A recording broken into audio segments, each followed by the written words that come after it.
I said I was not going to share this recipe if I didn't see the result after 3 weeks of using this shampoo on my hair. This is my hair after 3 weeks of making it after wash day. So if you know you're not ready to change your hair every 3 weeks after making it because of the length retention, you might want to skip this video. I wanted this shampoo to be as organic as possible, and that's why you see me using this African black soap as my base. And because it depleanses the scalp, it's an anti-fungi. It contains vitamin A and E, which promote healthy circulation and for better hair growth. I wouldn't want to choose any other soap base, so yeah. And because African black soap depleanses the hair and the scalp, I know I needed the moisturizer and to prevent dryness, and because we are making this as organic as possible, so that's why we are going with shea butter. After shredding the soap into pieces, I added the shea butter. It's a shampoo, so we need it in a liquid form, so I'm going to be melting it using double boiling method. I didn't want it to be too watery. I wanted a very good consistency, and that's why you see me not adding water directly into the soap. I let it sit in this boiling water for like 10 minutes on a very low heat because I don't want to kill the antifungi in the soap and in the shea butter. Gradually, the shea butter is melting into the soap, and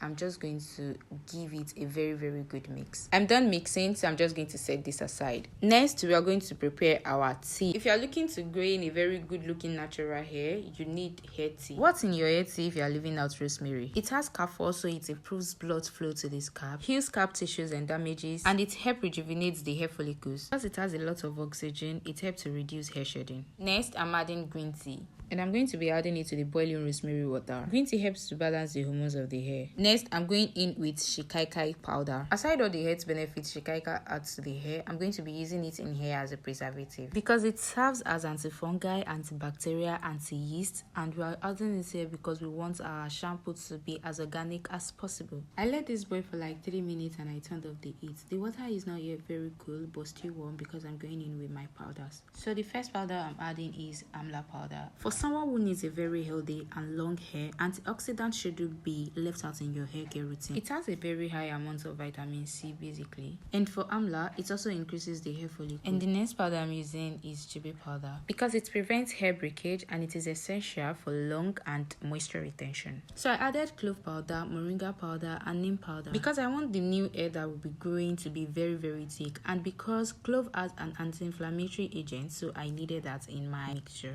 Moringa has a vitamin D in it. It also contains amino acid which helps to activate the hair follicles and to reduce hair loss. The next ingredient I am using is the Fenugreek and the Flaxseed. I already blended the two together, so I'm going to be using 2 spoons, making 1 spoon of each.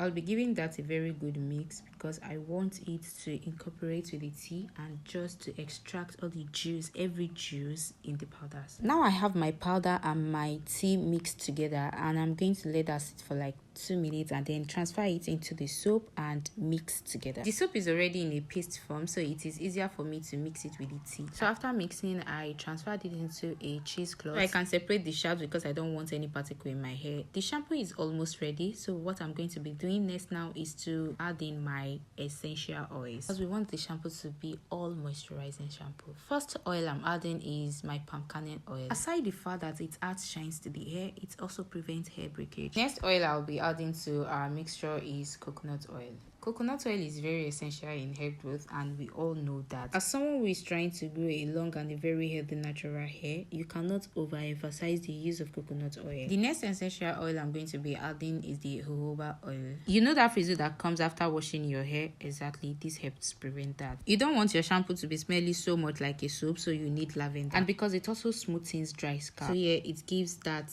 calming effect on the product. Next thing I'm going to be adding is vegetable glycerin. I know how much African black soap rips off the hair of all moisture, so I didn't want to take any risk of not adding enough moisturizing products to the shampoo. Tell me exactly what your hair product is if there is no honey in it. Honey, original honey. You cannot overemphasize the use of honey on the skin and on the hair because naturally it smoothens the hair shaft. It restores shine to frizzle, dry or dull hair, and it also helps to seal in moisture to the hair. So yeah, so for me, I love honey in my hair products, so that's why I'm adding it to my shampoo.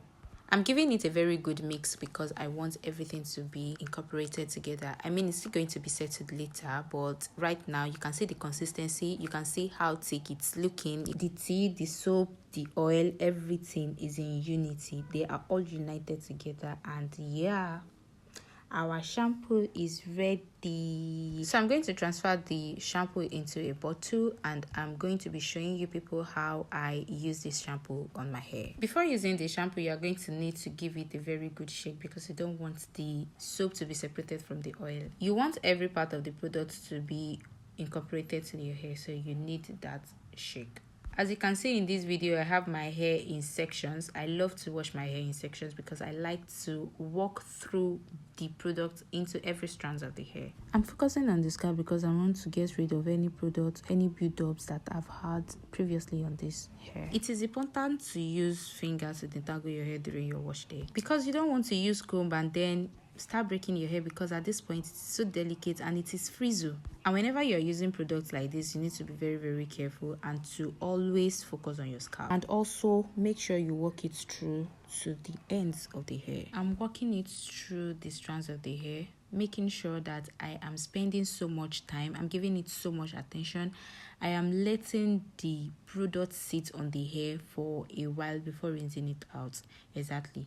So after that, I put the hair back into a twist because I don't want it to dry out. I did the same thing to all the sections of the hair and washing from the scalp to the strands. You can see how much this shampoo lathers.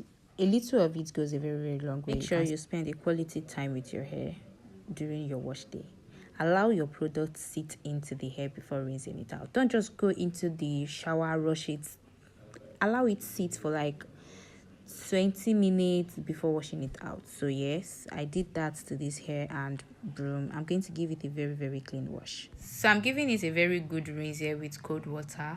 It is all clean, soft and moisturized. You can see from the texture of the hair. So if you've watched this video to this point and you've not subscribed to my YouTube channel, kindly do so, because I'm going to be giving more tips on hair growth and more of DIY products. So I see you in my next video.